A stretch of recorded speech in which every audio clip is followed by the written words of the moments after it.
Now, it always seemed to amaze me how SpongeBob was an effective kids' TV show, but also wasn't afraid to tackle those larger, thematic, more mature themes. And it makes sense. SpongeBob is one of the only shows where I feel you can come back 10 years down the road and learn something new each rewatch. Now, recently I've been rewatching the show, and one episode has stood out in particular to me. This is going to sound crazy, but what if I told you this one episode of SpongeBob has completely taken away my anxiety and possibly yours too? Stay tuned.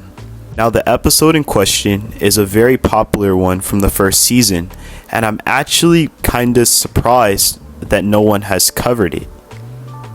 The episode is Rock Bottom.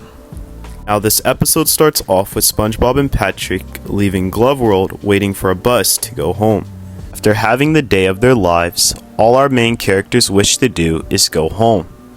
But unfortunately, this wish would not be satisfied, because shortly into their trip, they would discover that they actually caught the wrong bus. And by the time that they realized it, it was already too late. Unfortunately for our characters, just like our own lives a lot of times, things seem to escalate quickly. And it was a lot worse than they originally imagined. They had got dropping off in the middle of the most eerie and unsettling place in their entire city, with no way out, it seemed.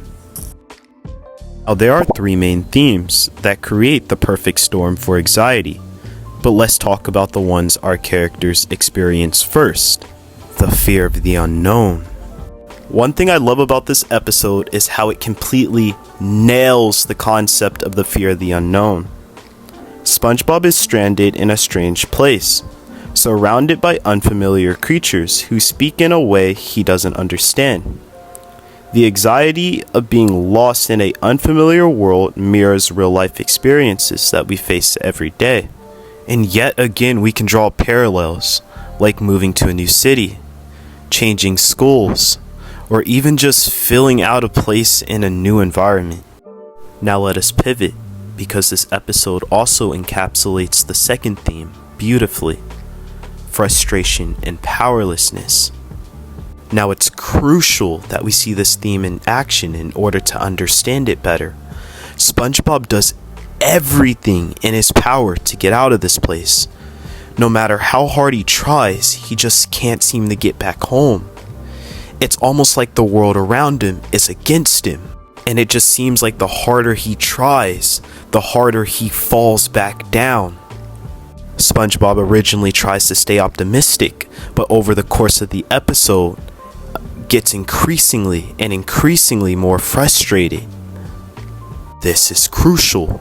It's starting to reflect in the way he's treating not only himself, but others around him.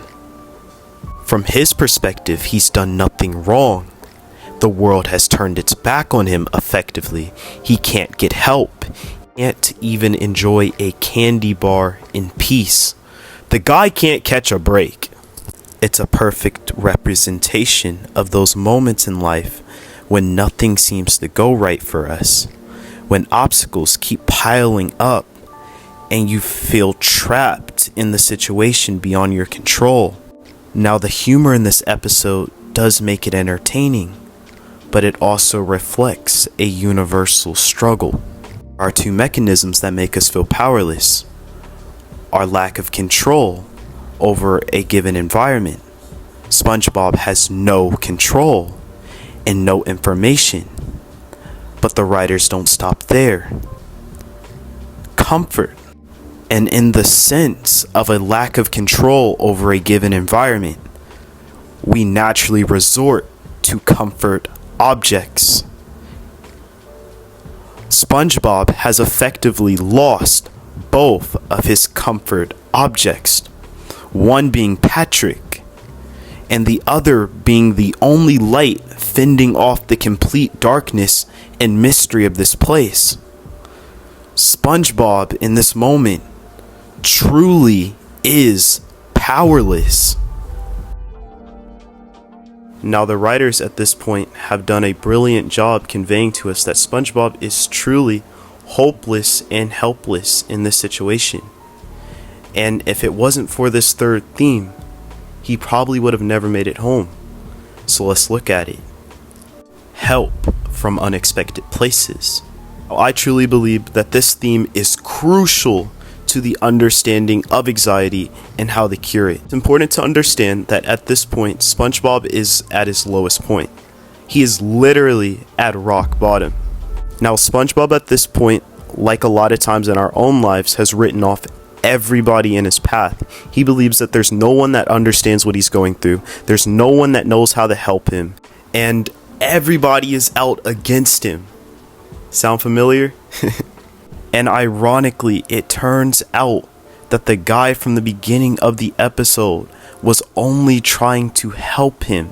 But SpongeBob was so blinded by his frustration and arrogance that his anxiety created that he didn't even see the help in front of his own eyes.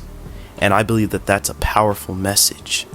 And it just goes to show, sometimes we're so focused on the way things should be, or the people we think can help, that we miss the support that is already around us.